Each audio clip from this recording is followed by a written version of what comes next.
Halo sahabat riset. Kali ini saya akan membahas teknologi yang sedang marak-maraknya yang ada di Indonesia. Yuk simak terus videonya, jangan lupa like, komen, dan subscribe. Kira-kira apa sih teknologi yang sedang viral di negara Indonesia? Yuk kita bahas selengkapnya. Kereta cepat Indonesia-Cina. Pinyin Yini Zhenggu Gostil Yusin Genges, biasa disingkat menjadi KCC, adalah anak usaha dari pilar sinergi BUMN Indonesia yang bergerak di bidang penyelenggaraan jaringan kereta kecepatan tinggi di Indonesia. Pada tahap awal, perusahaan ini membangun jalur kereta kecepatan tinggi dengan rute Jakarta-Bandung di kawasan megapolitan Parahyangan. Perusahaan ini didirikan pada tahun 2015 sebagai sebuah perusahaan patungan antara pilar sinergi BUMN Indonesia, PSBI, dan Beijing Yawan Haeser asal Tiongkok, dengan PSBI memegang 60% saham perusahaan ini, sementara Beijing Yawan memegang sisanya. Beijing Yawan merupakan perusahaan patungan yang didirikan oleh sejumlah BUMN Tiongkok, yakni China Railway International Company Limited, China Railway Group Limited, CRRC Corporation, Sinohydro, dan China Railway Signal dan Communication. Pembangunan jalur kereta kecepatan tinggi di Indonesia telah melalui proses panjang, semenjak Jepang memperkenalkan kereta cepat mereka pada tahun 2008. Di tengah-tengah studi kelayakan tersebut, kerjasama proyek tersebut diambil alih oleh Republik Rakyat Tiongkok dengan menghadirkan skema yang menurut RRT tidak memberatkan pemerintah. Sejarah singkat kereta cepat yang ada di Indonesia. Penawaran Tiongkok dan pembentukan KCIC. Pada bulan April 2015, Republik Rakyat Tiongkok bersaing dengan Jepang untuk menawarkan kereta kecepatan tinggi mereka untuk Indonesia. Perlombaan tersebut, menurut The Jakarta Post, menjadi bagian dari permainan politik dan ekonomi antara kedua negara tersebut untuk merebut pengaruh strategis di kawasan Asia Pasifik. Proyek ini sempat hampir dibatalkan pada akhir bulan September 2015, hingga akhirnya Indonesia memilih Tiongkok sebagai pemenang proyek dengan nilai 75 triliun rupiah, 5 miliar US$.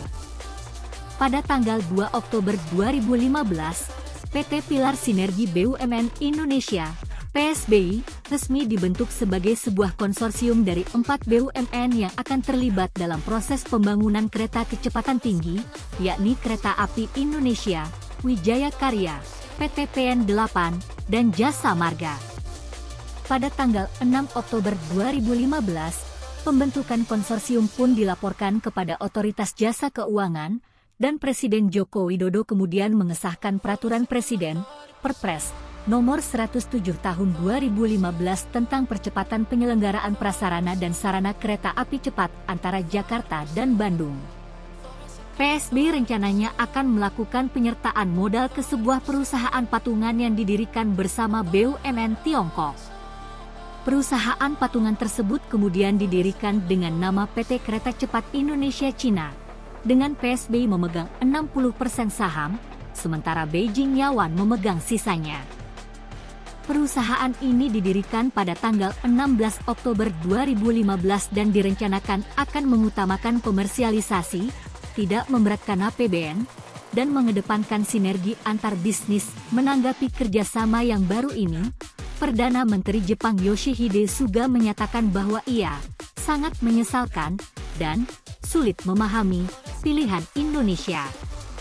Namun, Menteri BUMN saat itu, Rini Sumarno, mengatakan bahwa struktur keuangan Tiongkok dinilai lebih menguntungkan karena proposal Tiongkok tidak memerlukan jaminan dan pendanaan dari pemerintah Indonesia.